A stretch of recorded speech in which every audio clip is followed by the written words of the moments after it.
Hello, this is Zahir Alam. Welcome you on Frankly Speaking. My guest today is Mr. Matthew L. Myers. He is president of the Campaign for Tobacco-Free Kids, a leader in the fight to reduce tobacco use and its devastating consequences in the United States and around the world.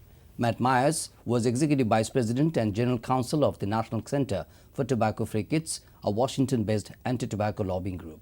As a private lawyer in the 80s, he lobbied Congress and won a doubling of the per-pack cigarette tax. In 1996, the National Center on Tobacco-Free Kids was created with private donations from groups such as the American Cancer Society and the Robert Wood Johnson Foundation. It launched an intensive anti-smoking campaign to reduce smoking among children especially.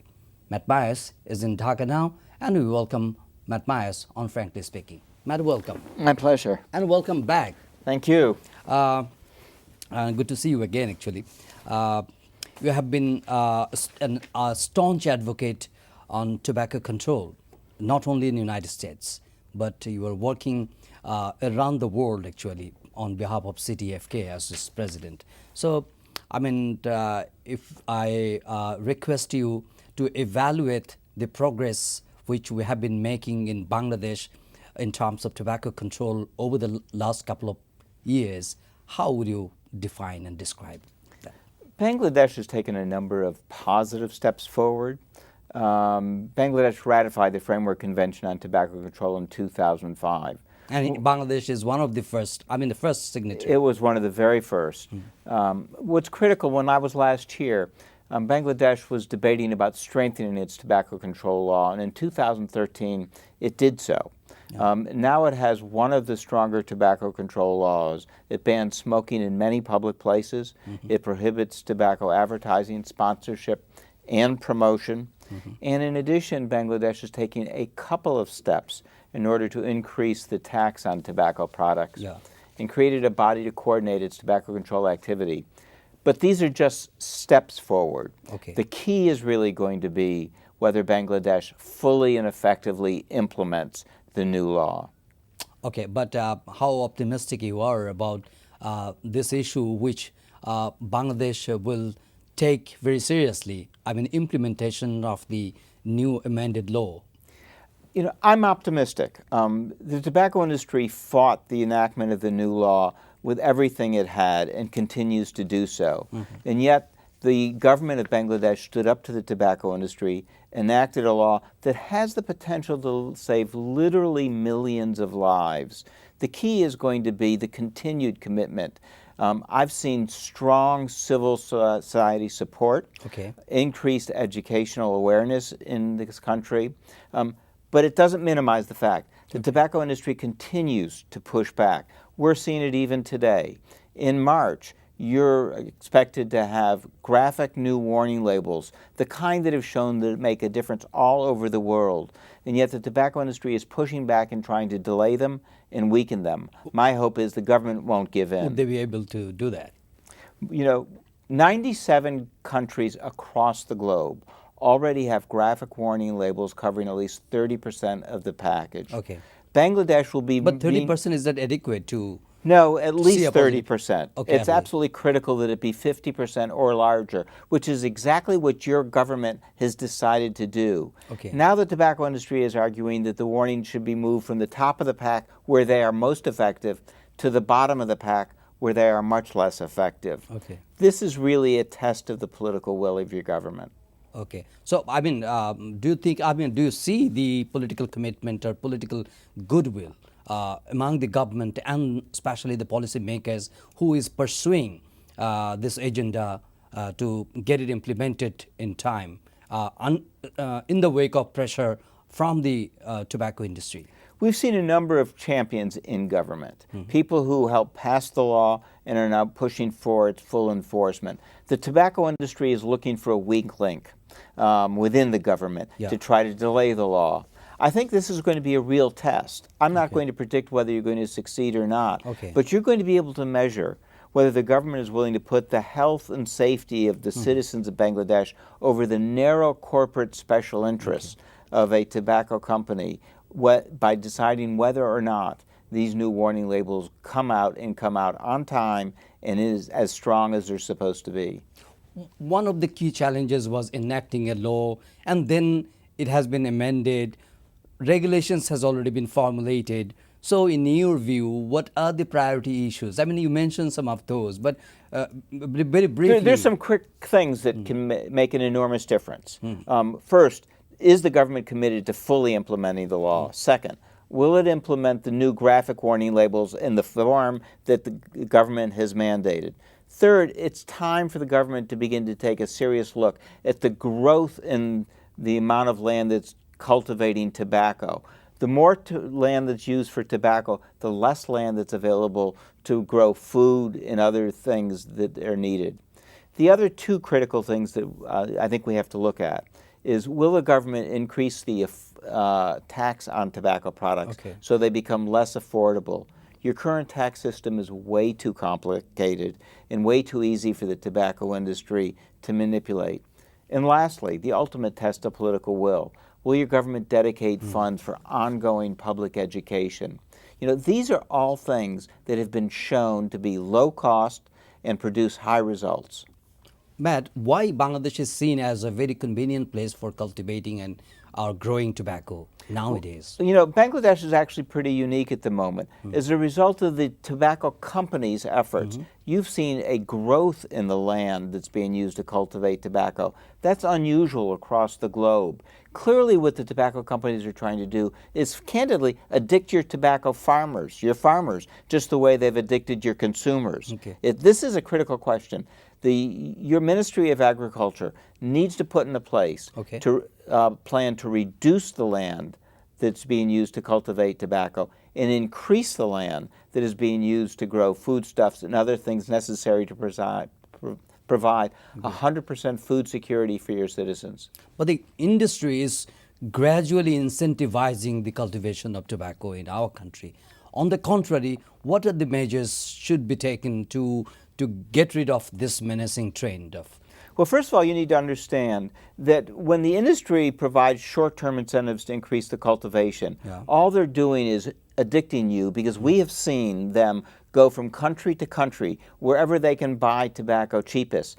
So today they'll pay you incentives to grow it. Tomorrow they'll find cheaper tobacco somewhere in Africa and leave your farmers standing on the side. Equally as important, tobacco is terrible for the environment. And every acre used to grow tobacco is an acre not used to grow food. But despite of knowing the fact, the trend is not declining actually. So, I mean, do you think the alternative should be provided to the farmers so that they can get out of this state? Absolutely. The farmer is not the problem. It is the tobacco companies who are manipulating the government. In this case, it's critically important for your agricultural policy to provide incentives to reduce tobacco use, decrease cultivation, and incentives to grow food products that are necessary for the health of your population. Do you see any dearth of commitment in this area? This is one of those areas that's going to require a lot of work and is going to be a serious test of whether the government is committed. Matt, you were talking about the graphical warning, pictorial warning, which is very critical to arrest this menacing trend in Bangladesh. And what is in your opinion regarding the implementation of pictorial health warning on tobacco packs, considering a notable numbers of illiterate people? You know, I mean, the literacy rate, you know, is not that significant in Bangladesh. So taking into account that reality, how much progress you expect despite of the time frame which is expected to be implemented by March? Well, graphic warning labels in Bangladesh are even more important than in many other countries, precisely because of the number of your citizens who are not literate. Graphic warning labels are also important for people who are literate, because they are the most effective way to educate people and remind people about the harms of tobacco. It is a critical test of the political will of government whether or not they will implement these in March as mandated, and whether they will make sure that they stay on the top 50% of the package. Study after study shows across the globe that graphic warning labels are more effective than printed warning labels, and that warning labels that cover the top 50% of a package are far more effective than graphic warning labels below them. The law already dictates that they be on the top 50%. The government is charged with implementing the law to protect the citizens of Bangladesh. It's my hope that they'll do so. Can you cite some good examples in the recent past from across the world where graphical warning, produced very good amount of results? Sure. Well, we have an example right nearby. Sri Lanka has recently implemented graphic warning labels covering 80% of the pack. The tobacco industry sued them, and they used all of its political muscle to stop them. When they implemented this, it has produced a dramatic result. We have seen in country after country where graphic warning labels have been implemented that people understand the health effects of smoking better, they try to quit more frequently, and fewer kids start. Well, overall, if you look at Bangladesh, in terms of health risk, how do you evaluate Bangladesh's situation? Well, the situation in Bangladesh is serious. In both contexts, direct smoking and passive smoking. Well, I was going to say the situation in Bangladesh is very serious. Over half of your male adults use tobacco in one form. Close to 30% of females in Bangladesh use smokeless or oral tobacco. Okay. It's one of the reasons why India and Bangladesh have the highest oral cancer rates in the entire world. Okay. So just as your government is beginning to get a handle on so many health problems, maternal and child health, and infectious diseases, if we don't reduce the number of citizens who use tobacco, the incidence of cancer, heart disease, diabetes is going to overwhelm your healthcare system. Do you think the government has lacked motivation in this regard, or they are knowingly setting aside this issue, not putting forward a good amount of attention to address this problem? Well, the fact that the government in 2013 passed a strong new law was critical. The tobacco industry fought regulations for 2 years, but they have now been drafted and are being implemented. What happens next is going to be the test of government. They have laid the groundwork for making dramatic public health change. If they fully implement it, if they implement the graphic warning labels, increase taxes, dedicate funds to public education, they can save literally hundreds of thousands of lives in the near term. If they don't, you should hold your government responsible for the unnecessary deaths that occur. The amount of taxes they're increasing every year, is that satisfactory? It is better than when you and I last spoke 2 years ago, but your taxes are still far too low, and your tax system is far too complicated. Comparing to other, Compared to other countries. The World Health Organization recommends that across the board that the tax should be at least 70% of the retail price. You have 4 different tiers of taxes just on cigarettes. You have different taxes on cigarettes versus beedies versus smokeless tobacco. You need to have a uniform tax, and needs to be significantly higher than it is today. Every country that's done that has seen a dramatic rise in revenue and a dramatic decrease in tobacco consumption. Let me give you a quick example. The Philippines recently increased its tax and simplified its tax, and it saw the greatest one-year decline in tobacco use it had ever seen, even while government revenue went up. Oh, great. But around the world, how many countries, you mentioned about Philippines, how many countries, do you have any statistics that they are pursuing uniform taxation? It's an increasing trend. And I've seen several dozen countries in just the last 2 years do so. And in every country where they have simplified their tax system and raised it, what they have seen is the same thing. More government revenue, fewer smokers, better long-term health. Mr. Matt Myers, let me ask you why 100% tobacco or smoke-free environment is necessary for a country, like highly populated country like Bangladesh? Well, Bangladesh is the 8th largest population in the entire world on a landmass that is substantially smaller than many. What that means is that if you don't prohibit smoking indoors 100%, that you're going to continue to be exposed to secondhand smoke. It's very important for people to understand there is no safe level of exposure to secondhand smoke. So it's critically important that it be prohibited in all public places. It's critically important for sure that it be prohibited in all workplaces, and absolutely essential that it be prohibited every place where kids, young people, are exposed. What you see is that last year, close to 600,000 people across the globe died from a disease caused by secondhand smoke. In a country as populated as Bangladesh, halfway measures won't solve the problem. But what are the other means which we can pursue to encounter this dangerous trend of smoking and use of tobacco in Bangladesh? Well, it's absolutely essential that the government dedicate funds for public education over a sustained period of time, not a short period of time. We have to remember every year another generation of young people becomes vulnerable to tobacco. So you have to do this, and you have to do it constantly to overcome the tobacco industry. You need to make sure that all the tobacco industry's efforts through advertising to make its products seem glamorous to young people are curtailed and stopped. That there is strong enforcement of the law, both against selling to young people and prohibiting smoking in every place where it is done. And lastly, I think it is vitally important that you cut off the connection with tobacco growers in this country. We can't emphasize too much that every time the tobacco industry provides a short-term incentive to grow more tobacco, they're simply making more of your farmers addicted to them.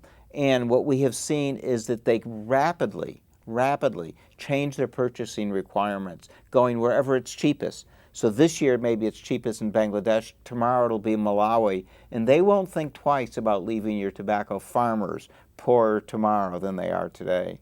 Matt, from CTFK, you have been actively supporting many countries, including Bangladesh. So, I mean, what are the programs? What are the future plans you have in your mind to extend your support for this? For this cause in Bangladesh? Well, we're absolutely committed to seeing the progress that's being made so far in Bangladesh be completed. So that we're going to continue to work with civil society organizations in your government to make sure that they have the best possible information and that they have the resources necessary to stand up to the tobacco industry. You know, there is a direct correlation between governments that stand up to the tobacco industry and reducing the death and disease caused by tobacco. There are many problems that your government has to face that are very difficult to solve. This isn't one of them. We know what works to reduce tobacco use. It doesn't cost a great deal of money. It's widely popular among your public, and we know that if you reduce tobacco use, you'll reduce the incidence of heart disease, cancer, diabetes, and you'll have healthier babies. And many more diseases, many more life and many more diseases. diseases. That's exactly right. We know, Matt, the implementation of FCTC is one of the 169 targets in SDGs. Sustainable Development Goals. So how important the issue is, particularly for the lower middle income countries like Bangladesh?